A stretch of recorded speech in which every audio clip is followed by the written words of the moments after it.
Time to head them up and move them out. It's National Cowboy Poetry Gathering time almost upon us, and in studio today we have Ms. Callie Greenhaw extraordinaire. She is the National Cowboy Poetry Gathering manager from right here in our hometown. Welcome back to the KELK studio, Callie. Thanks for having me, Lori. It is fantastic to see you, and we are getting closer and closer to Elko's biggest cultural event of the year. We're talking the 39th National Gathering. And we're going to get started because you have a huge list of things that are all coming together. Yes. We spend a year working on this, and then the weeks leading up to it, I'm like, wow, it's coming. It's here. Yep. And we have all this to show for it, including those beloved and very collectible, very coveted National Cowboy Poetry Gathering posters are coming out. Yes, our posters are arriving today from Reno. Our printer is driving them here himself. And we're very thankful for that. So yeah, if you want a poster, you can come get them in the gift shop starting Monday. That is fantastic. Other great memorabilia, merch, as we like to say. You've got scarves and pins and notebooks and CD, all this stuff, right? Yes. So we have all the artist merch coming in for the poetry gathering. We have our scarves. We have two scarves this year, actually. Our artwork scarf. So our poster artist, Teal Blake, his artwork is on the scarf this year, and then his line art from that poster is now on a wild rag you can buy in purple, gold, and blue. Ooh, we're going to start a rush downtown Elko for that one. They're really nice. I'm wearing one right now. Very comfy, very warm. Very stylish, very versatile, and both men and women, by the way, because scarves are practical. Yes. And I keep telling people I see around, they ask about the scarf. I'm like, it's in. I'm like, oh, I'm going to have to go get one. So you get yours before everyone else does. Yep. Right there in the Cowboy Poetry Headquarters gift shop. That's the historic Pioneer Hotel, the corner of 5th and Railroad Streets, just right around the corner from some of Elko's best businesses. And I know they're all eager, Callie, because this is a huge economic event for Elko. Oh, yes. We have thousands of visitors that come in, and they patronize Elko establishments, and I mean the hotels sell out. All the restaurants and Capriolas, and because they're a famous establishment in themselves, so people always go check them out. And it's kind of an electric time to be downtown Elko because you just see all the people. You meet people from all different walks of life. And it's just really fun. That's one of my favorite parts of the gathering is the community that is generated every week. There's great energy and excitement, and it's only building here in Elko. And, Park City may have Sundance, but that's not quite accessible or affordable for most of us, right? And these events are still really accessible and largely affordable. The thing is, they're popular. Yes. And that's the point. Like, this is a ranch-inspired event, people in agriculture, so we do try to provide the entertainment and those sort of learning opportunities through workshops and all that stuff for our main audience space. That's right. The ranching community that comes in January is a perfect time for them. It can be a little slower. Someone has to stay home to feed, and they figure that out, taking turns, because this is a week-long event. The National Cowboy Poetry Gathering, hosted by the Western Folklife Center, is January 29th through February 3rd. And we'd like to say that it's in one or two locations, but that's impossible. It is throughout the entire community. Yes, we have a lot of venues, and I wish I could remember the count right off the top of my head, and I can't right now. But we have the Convention Center and Conference Center. We have, of course, the Western Folklife Center. We're adding to the schedule for the first time the new Elko High School Performing Arts Building, and we're really excited about that. It's a beautiful venue, and it has amazing technical, the capacity there. Yeah. And it seats about 822 people. It does? Yes. I did not know that. Do they squeeze people? Wow. It doesn't look like it. I was shocked. Yeah. And maybe it's because it doesn't have so much riser. Slope that the convention center does. But yeah, so we're really excited to using it. Their facility is lovely. Their staff is amazing. So yeah, we're hoping to add that for future years. And and then we have Great Basin College Theater, which we're excited to come back to the college for some of our workshops. Duncan Little Creek and the Gallery Bar that we have workshop over there, the First Presbyterian Church, the Bass Clubhouse. I mean, it's town-wide. It really is town-wide. Everybody is excited to turn out for this. And, and we should explain too, Callie, because we're going to talk more about some specific programs of ticketed events, things that, people may not know about. But the purpose of this is to really tell the stories and perpetuate understanding and to bring sometimes very diverse groups together. Yes. And it's really a good venue for people to come together, learn from each other. If you don't know anything about agriculture or that kind of way of life, it can be really good. Like art is more easily understood than, say, a scientific report or whatever. And so it's more accessible information. But also people in the agriculture community coming from different parts of the United States and creating those bonds through this event and talking about different challenges they face. And I mean, either through their songs or poetry, but also just hanging out in the Pioneer Saloon. It's a good way to transmit knowledge, let's say. Oh, absolutely. And I'm thinking too, Callie, of some of the most memorable, and they were just heart-stopping events, literally, because Stuart Udall, when he spoke, and he is the late Stuart Udall, he was a U.S. Interior Secretary of Mormon pioneer heritage of the West. The Udall family, very significant, continues to be. He was a keynote speaker, and he came to Elko at a time where the community was really torn. There were a lot of issues going on regarding the administration of public lands, for example. And when he spoke, you could hear a pin drop. It was incredible. Mm-hmm. And that's what you strive to do. Yes. And our keynote speaker, who is also doing a talk at Great Basin College, Jeffrey Mundell, he has really gotten into the regenerative agriculture movement. And that's, doing... And I won't pretend to know exactly what regenerative agriculture is because I'm an anthropologist. And I'm learning as I'm going, which is great. But doing agriculture in a way that combines scientific knowledge, but also it's good for the land, it's good for ranching, kind of bridging those two worlds. And so when you're talking about previous keynotes, it kind of brought that up. I'm like, so yeah, it's a fascinating. I've listened to him talk. We actually have a panel sponsored by the Northeastern Nevada Stewardship Group that he's going to be on, and they're going to be talking more about regenerative agriculture. But just listening to them come together and introduce each other, because they're addressing the topic from various perspectives. It's really interesting. And like I said, I'm an anthropologist, but I could sit there and listen to them all day. This is an event that brings together, just like Callie's describing, scholars and painters. Mm-hmm. You've got world-renowned artists who come because they are inspired and they want to meet people, reach out and discover some of these issues, because they're not by any means Nevada issues or Elko issues. They are issues of the West and of our culture. Yes. So this is an amazing opportunity to dive as deeply as you want to into this. This talk that Jeff Mundell is going to be giving, as Callie described, he is the keynote speaker. The Humanities Center at Great Basin College is going to be hosting Working Cowboy Jeff Mundell. It's a free event, Agriculture in Unexpected Places. Their event is going to be Thursday, February 1st, 4 to 5:30 GTA, and it will be available via Zoom. And as you said, he's talking about agriculture and cowboy culture in places you might not have expected. Yes.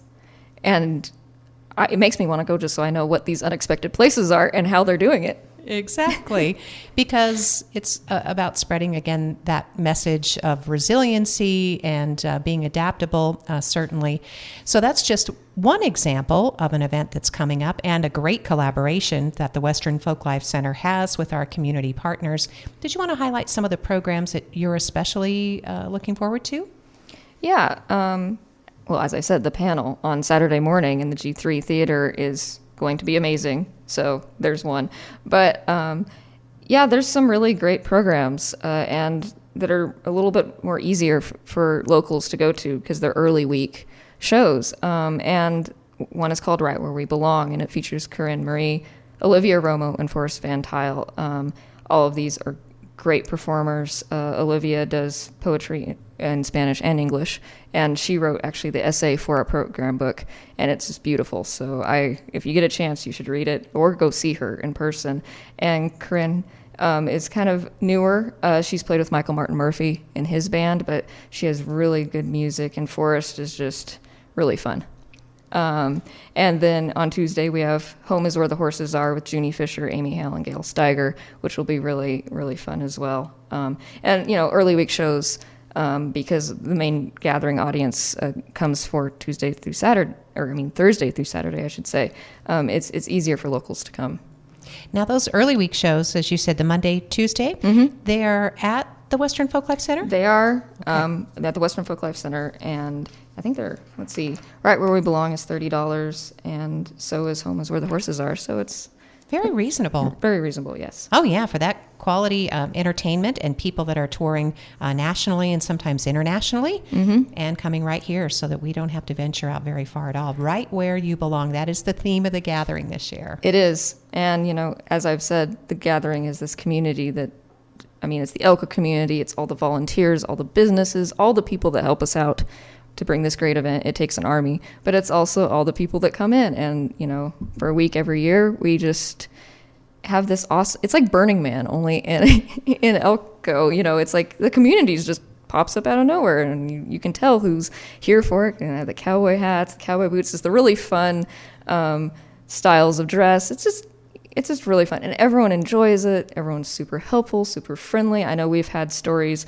of artists that need to go somewhere, and we've had locals stop that maybe you're not even affiliated with the poetry gathering in terms of volunteering, but they recognize that these are artists and they look like they needed help, and they're like, "Hey, do you need a ride?" And so they gave them a ride. It's just amazing, that sense of community and right where we belong. We belong at the gathering. You belong at the gathering. A lot of care. Yeah, a lot of care, a lot of love goes into this effort, Callie. And I don't mind mentioning that it's been something that you participated in as long as you've been on the planet. Your parents took you when you were tiny even. Yes, I've been going most of my life, minus a few years in college. It would have been kind of hard to go when I was living in London, unfortunately. So I've missed some good years. But, oh yeah, the gathering has been always very central in my life. My grandfather was involved at the very first gathering. My uncle and my parents have volunteered at various points, driving the shuttles around town. I've been pictured in the audience. I think I've mentioned that last time I was on here. I was in a phone book. Found myself in the archive one day, which was kind of fun. But yeah, it's the gathering was really generated that love of storytelling for me, and it's really one of the reasons I became an anthropologist. My love of music and art and just kind of that creativity that happens when you get people in the same place, and just kind of spontaneous storytelling and all that. And so, yeah, and that's why it's really great to be back, but on the other side of things, because now I get to talk to all the artists, and it's really, really fun, and just putting the event together and working with locals in Elko to bring it. It's just a really great feeling. Callie Greenhaw is our guest, and she is the National Cowboy Poetry Gathering Manager for the 39th event, which opens this month, January 29th through February 3rd, a week long of festivities and celebration. And as Callie described, she's a scientist and a researcher, but she's an artist and appreciates the culture and the music. There really, truly is a little something for everyone that you can take away from the National Gathering. All we ask is that you try it out if you haven't before. Get involved. Daytime passes are just a few dollars, and you can get those at the convention or conference center during the event. Yeah, you can visit our membership ticket desk, and Teddy or Carolyn will help you out. Of course, you can stop by the Western Folklife Center, and someone can help you purchase it. You can access them online. Day passes or deluxe passes gets us into our daytime programming. And, if you're not sure you want to commit to buying a ticketed show in the late evening, all our artists appear on daytime sessions. So it's a really great way to kind of dip your toe into the gathering. You get to see all these great performers. So, yeah, I would recommend getting one of those passes if you just kind of want to check it out. And this is unscripted fun. I really want to emphasize that. Yes. Sometimes these artists are trying out things for the first time. We've seen lots of that. Yeah. And we really try to find new performers and give them the opportunity to come, or perhaps use performers in different ways. Each show is about storytelling. What theme, what concept, what story can be told. And so there's different ways you can address that. They can all talk about it from a similar perspective. They can address it from a different perspective. Every session that is on our program, we spend a lot of thought thinking about who goes good together, who could address something really interesting. What do we want to achieve from this show? So you could actually expand that theme right where you belong to, and how can we all get along? Yeah. Because sometimes it takes a little energy to do that. Oh, yeah. As we well know. So everything we're talking about, by the way, the programs, the printed programs, the actual tangible evidence, the gathering is here, will arrive later, but you can get all this information. A schedule is already online. Yes, so you can visit our website at nationalcowboypoetrygathering.org. And you can see everything the gathering has to offer, include frequently asked questions and tips, and anything we could think of that you needed to know. It's on that website. But you can also access the full schedule at ncpg2024.sched, and it's sched.com, or download the Sched app and search or add the event, and it's NCPG 2024.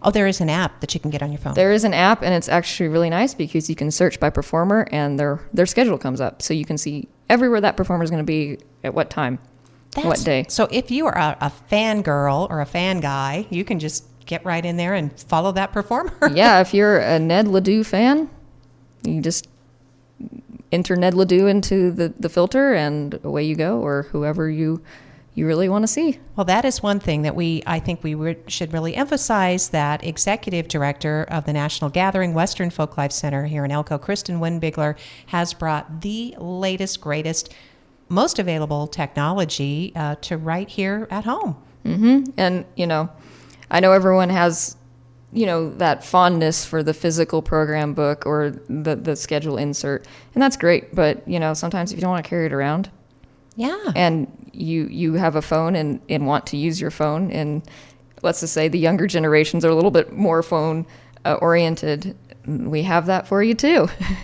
Callie, that is fantastic. And that is, too, part of our next topic is the outreach that the National Gathering is doing to make sure that school children, children of all ages, students are involved in this process, because it's going to be the next generation that carries this into the future. 39 years is a long time, but we should not take that for granted, because we need new energy and ideas and some ownership of this. Mm-hmm. And, our youth festival events start a week before the gathering. So next week, we're going to be teaching a lot of school children how to stamp leather, drink sarsaparilla at the bar.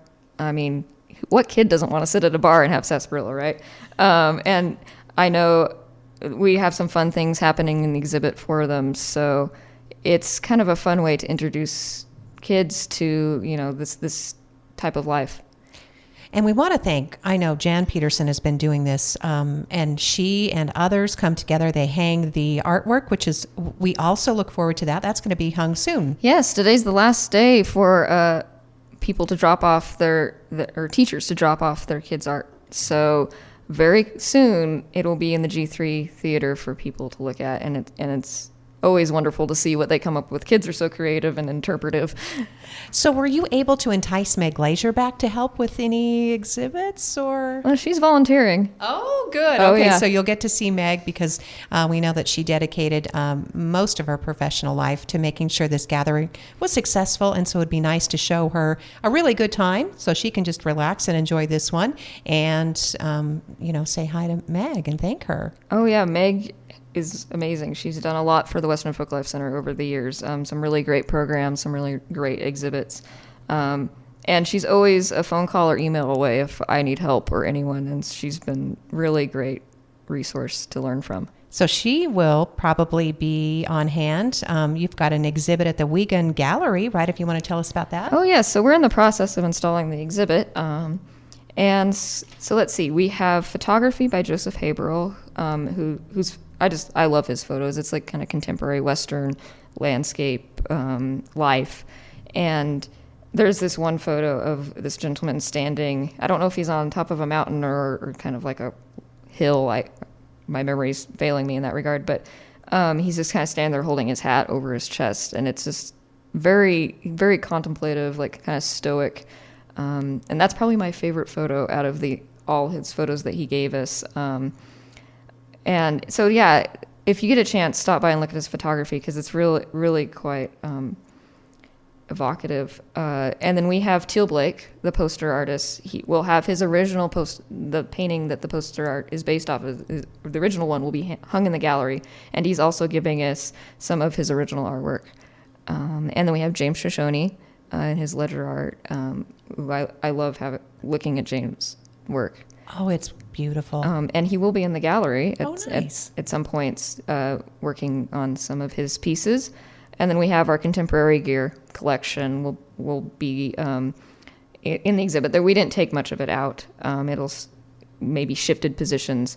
And then the Pioneer Hotel, there'll be an exhibit on kind of the history of the Pioneer Hotel, but also the future of the Pioneer Hotel. Ooh, we're excited. So when do we get to see that? Well, it'll be open when the gathering starts. Oh, okay. I'm one of those. I'm in line. Open. Will the two-headed calf be back? Oh, the two-headed calf is already it's been in the exhibit for a while now. Okay. But he or she, they, we're not sure, is there, and will be there. Okay, good. Because I know at least one young woman in particular, you may or may not know her, she has a tattoo dedicated to the two-headed calf because of her youth experience in Elko. So that's amazing. I have never heard that, but hey, that's pretty cool. I mean, I always want to put a wild rag around the two-headed calf. Everyone laughs when I say that, but I'm like, but he needs to get in the spirit too. Absolutely. Or she, or they. Yep. Yeah. Well, and it truly is they, because this is a two-headed calf. Yes. So, who knows? Yes. We're talking with Callie Greenhaw, and we are all looking forward to everything that's happening. Again, the only thing that is almost impossible to bear during the gathering is that you can't be everywhere at once, and that inevitably you're going to miss out on something. And that's why, again, the archives are so important. The Cowboy channel, the YouTube channel is so important. Just the fact that there are so many people documenting so much of this rich texture. Oh yeah, we really try to capture the event and preserve it for the future. We hire photographers. We have film crews, and a lot of our stuff will be live streamed, and you can watch those live streams at Western TV. And we will have a lounge set up in the convention center lobby with some TVs that you can stop by and see what's happening on our stages. That's great, because frankly, you're addressing that mental health issue. Sometimes it's just a lot of people. It can be a bit of an overload. And so you've got a place to chillax. Mm-hmm. You can chill on a couch, watch the show. We have the Western Folklife TV is an app as well. So just enjoy it from the comfort of your home or your hotel room or your car ride. Maybe you're going in between events and you're like, I want to catch something, who knows? So I want to make sure we're getting to your list before we're going to shift gears a little bit. And if you're listening saying, but, because, there's so much to cover. There are a lot of collaborators in the community, but we want to make sure we're getting to all your things, your highlights today, Callie. Oh, yes. There is a couple more shows I would like to mention, and I think they're going to be really fun. We have one called the Big Band Show. So if you are a fan of our bands, Gino Delafoe's and the French Rock and Boogie, who is so much fun. I know people, he's also doing a dance, but people just really love his music. There's some great stories affiliated with Gino and his band. I think one of their players forgot his washboard, or something happened to the washboards. They borrowed one from Cowboy Joe's off the wall. Oh, that's a perfect Elko story. Yeah, and there you go. And then Sam Platts and the Plainsmen and Wiley and the Wild West. So it's going to be a very fun, high-energy show. There's also one dedicated to bass players, and it's called All About That Bass, kind of that unsung hero of the band, but is a very essential member. And we have Mike Beck, Laura Manzanares, and the Quaby sisters, who all have great bass players. So that'll be fun, I think, just to watch. And then we have Free Life and Fresh Air, with Mike Beck, Margot Silker, and Forrest Van Tile.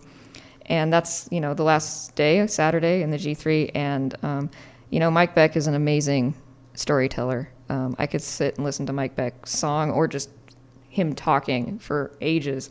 And Margot and Forrest are kind of newer, but they're really kind of taking off, and their music is really, really cool. I was just going to say, you've got this tremendous blend of favorites, performing artists that have been returning year after year. Sadly, we always have empty saddles, and those folks are remembered.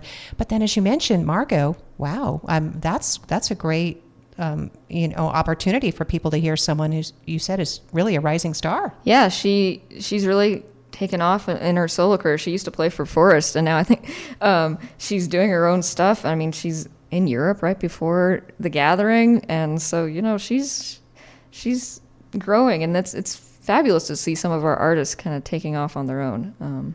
And then we have our favorites, as you mentioned, Wiley of Wiley in the Wild West, Wiley Gustafson, and you have Paul Zarziski, right? Not this year. Oh, we're missing Paul. Yeah, he put in an RSVP for next year, though. Oh, good. Well, it's not like he hasn't been to a few, so we'll give him a pass this year. But I was thinking of Paul because he always has this tremendous influence on English students and writing, and again, just a love of writing and poetry. So that's an important part of the education. Oh, yeah. And, it's really, a lot of our artists really like inspiring the new generations. And, we have the assemblies that they'll go out to the schools and the workshops, teaching people how to do their craft. So we're really grateful for that. Yep. So expect, if you're a parent, that your kid's going to come home really hyped up about this, for sure. That's our goal. Yep. And bring your mom and dad and come to the Gathering and enjoy these performances in person. There will be open mic, in addition to, as you described, the youth festival and the Cow Kids Stampede. Now that's a memorial gift. Yes, it's dedicated to Charlotte S. Bigham, and which we're really appreciative of their support, because we can bring this to, hundreds of school children. We have 2 sessions in the convention center, and Wiley of the Wild West is performing for the kids this year. But it's Wednesday morning to afternoon is just thousands of school kids coming in and out. All the school buses showing up. It's great, and they have fun, and it's really great to provide that for our kids. National Cowboy Poetry Gathering. We could talk another half an hour. I just wanted to make sure I mentioned that, and Callie and I were talking. We've been trying to include all of our guests participating. As you said, Great Basin College is an important supporter, featuring the keynote speaker as well. Some other art and literature and opportunities. Cowboy Arts and Gear Museum is also a huge part of the National Gathering. They have work on display. That museum is at 542 Commercial Street. It's a tribute to craftsmen who produced saddles, spurs, and bits in the Old West. So it's historic, whereas, as you mentioned, the cowboy poetry and your exhibits feature contemporary works generally. Yes. And then there's a contest going on right now, too. It coincides with a Bit Spurs and Rommel Range show and reception. There'll be live painting demonstrations, and that's February 1st through the 4th, with a reception Friday the 2nd. That's at Cowboy Arts and Gear. The Northeastern Nevada Museum is an important partner, too, and they have Marlon Rotak and Don Weller. Those 2 buddies are presenting Shared Visions, a retrospective, which is already up, so you can see it for some inspiration, and that's up through April 6th. And they're also hosting a reception, Art of the West, January 31st, and there'll be a book signing, some hors d'oeuvres, a cash bar, and that is from 6 to 8 in the Halleck Bar Gallery. I know that Trail Center is also doing something, and I feel badly I don't have their information in front of me, but that's just an example of some of the outreach that's also going on, inspired by the Gathering, Callie. Yeah. It's great that the town gets kind of in the spirit of things. It provides kind of a cool experience for the people coming in from out of town, I think. Absolutely. And there's always the outliers, right? This is part of the coolness of it. It's like you'll find some rebels out there. They're doing their own thing. They're freelancing. They're doing some art, and they're doing some music. And it's just great to be able to have these choices, pop-up concerts. We've got the whole thing going on. Yep. You know, cowboy poetry brings all people together, and just in the spirit of, that sense of creativity and Western lifestyles. So it's great. It's a great environment to be in. So don't miss out. And remember, you may or may not find out a bit more about the future of the gathering, which is staying right here because this is right where we belong, after all. Yes. January 29th through February 3rd. Get your scarves, get your pins, get your tickets, more information, follow them online, find them on Facebook. I mean, there's just tons of places, but please do participate. This effort is brought to you in part by not only the Western Folklife Center, Nevada Arts Council, the National Endowment for the Arts, and other very significant contributors from around the nation. Callie, thank you. Well, thank you for having me. As always, we love you, Callie Greenhaw, our Cowboy Poetry Gathering, our National Cowboy Poetry Gathering manager from right here in Elko.